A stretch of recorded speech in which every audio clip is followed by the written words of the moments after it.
సిగ్గు లేకుండా, క్షమించండి, సిగ్గు పడకుండా ఈరోజు మాట్లాడుతున్నారు. బీసీలు అని ఎక్కడున్నారు? బీసీలు పదవులు బీసీలకి, అధికారం ఓసీలకా?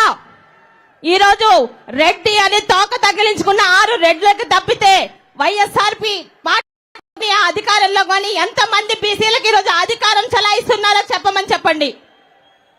పేరుకి బీసీ పదవులు, 2 గన్మ్యాన్లు, 1 బంగ్లా, ఎక్కడికి వెళ్ళినా జీతాలు. అంతకు మించి ఏ శాఖకి ఏ బీసీ మంత్రి ఉన్నాడని చెప్పడానికి ఒక్కరు ముందుకు రారు. రావాలంటే తిట్టడానికో తిట్టించుకోవడానికో బీసీ మంత్రులు తప్పితే దేనికి బీసీ మంత్రులు ఈరోజు వైఎస్ఆర్పీ పార్టీ ఉపయోగిస్తుందో చెప్పమనండి. ఈరోజు తెలుగుదేశం పార్టీ రావడం ఈరోజు ఆంధ్ర రాష్ట్ర ప్రజానికి ఆవశ్యకమే కాదు, బీసీలకు కూడా. ప్రతి ఒక్కరూ ఒక నందం సుబ్బయ్య గారి లాగా చనిపోకుండా ఉండాలన్నా, పట్టపగలు రోడ్డు మీద చంద్రయ్య గారి పీక కోసి చంపేయకుండా ఉండాలన్నా, అక్కని ఇబ్బంది పెడుతున్న పాపానికి ఎందుకు ఇబ్బంది పెడుతున్నారంటే ఒక సోదరుడు అమర్నాథ్ గౌడ్ని తగలేసే రాకుండా కార్యక్రమాలు జరగకుండా ఉండాలన్నా, ఈరోజు మన రాష్ట్రం సంక్షేమంగా ఉండాలన్నా తెలుగుదేశం పార్టీ ఆవశ్యకత ఎంత ఉంది. ఏ బీసీలకు ఈరోజు అధికారం ఇచ్చారు? ఎన్ని కార్పొరేషన్స్ ఉన్నాయండి జగన్మోహన్ రెడ్డి గారు? పేరుకి కార్పొరేషన్లు, కార్పొరేషన్ చైర్మన్ కు ఒక జీతం, అందులో ఉన్న మెంబర్లకు జీతం. 4 సంవత్సరాలుగా ఏ ఒక్క కార్పొరేషన్ లో ఒక్క బీసీకి కనీసం ఒక సైకిల్ గాని, ఒక జీపు గాని, కనీసం పనిపుట్లు ఇచ్చిన పాపాన పోలేదు. ఈరోజు బీసీ పార్టీలని చంకలు గుద్దుకుంటున్నారు. కర్మ ఏంటంటే ఆ వైఎస్ఆర్పీ పార్టీలో ఉన్న నాయకులు కూడా వాళ్ళు అధికారంలో రావడానికి, పదవుల్లో రావడానికి బీసీ అనే కార్డు ఉపయోగించడం తప్పితే ఒక్కసారి అధికారంలోకి వస్తే బీసీలు ఎవరో వాళ్ళకి కనిపించరు. మా శ్రీకాకుళంలోనే మొదలు పెడదాం. మా శ్రీకాకుళంలో ఉన్నాడు పలాసలో ఒక పశువుల శాఖ మంత్రి గారు.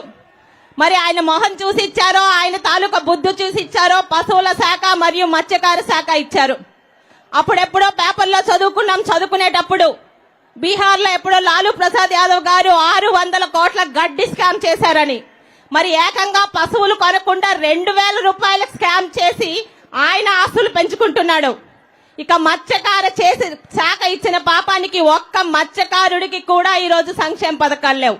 రాష్ట్రంలో మత్స్యకారుల పరిస్థితి ఎలా ఉంది అంటే ఎటువంటి నష్టపరిహారాలు ఇవ్వరట, కానీ మనిషి చనిపోతే ఇస్తారట నష్టపరిహారం. బ్రతుకుండగా కనీసం ఎటువంటి ఆదరణ, ఎటువంటి ఇది చూపించలేరు. మీరు చనిపోయాక ఏమిస్తున్నారండి? అలాగే ప్రతి బీసీ మంత్రిని అని చెప్పుకుంటున్న ఈ వైఎస్ఆర్పీ ప్రభుత్వంలోని వాళ్ళ అధికారంలోకి వచ్చినంత వరకే, తర్వాత ఎవరినన్నా తిట్టించుకోనే తప్పితే ఇంకొకటి ఉండటం లేదు. 45 రోజుల్లో ఉన్న ఎన్నికలు చంద్రబాబు నాయుడు గారు ముఖ్యమంత్రి కావడానికో, తెలుగుదేశం పార్టీ అధికారంలో రావడానికే కాదు, ఆంధ్ర రాష్ట్రం భారతదేశ పట్టణంలో ఉండాలా లేదా అన్న నిర్ణయించుకోవడానికి ఈరోజు తెలుగుదేశం ప్రభుత్వం రావాలి. ఈరోజు లక్షలు పోసి చదివిస్తున్న గుర్రాలకి ఈరోజు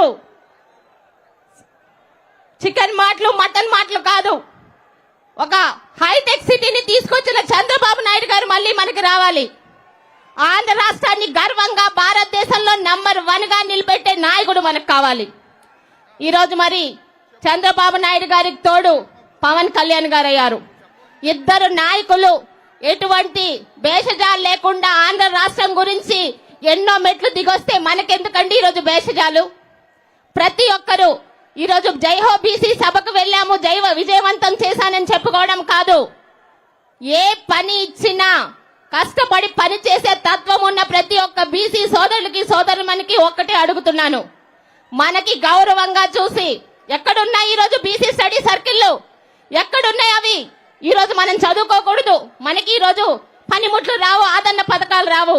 ప్రతి ఒక్క బీసీ సోదరుడు కూడా వచ్చే 45 రోజుల్లో మన తాలూకా ధ్యేయం ఒక్కటే, ఇక్కడి నుంచి వెళ్ళినప్పటి నుండి ప్రతి ఒక్కరం 100 మంది బీసీల చేత తెలుగుదేశం పార్టీకి ఓటు వేయాలని ప్రమాణం చేసి ఇక్కడి నుంచి కదలాలని కోరుకుంటూ, మరి ఎంతరో పెద్దలున్న ఈ సభలో నాకు కూడా మీ ముందు మాట్లాడే అవకాశం ఇచ్చిన ప్రతి ఒక్క నాయకులకి పేరు పేరున ధన్యవాదం తెలుపుకుంటూ, జై తెలుగుదేశం, జై జనసేన, జై హో బీసీ.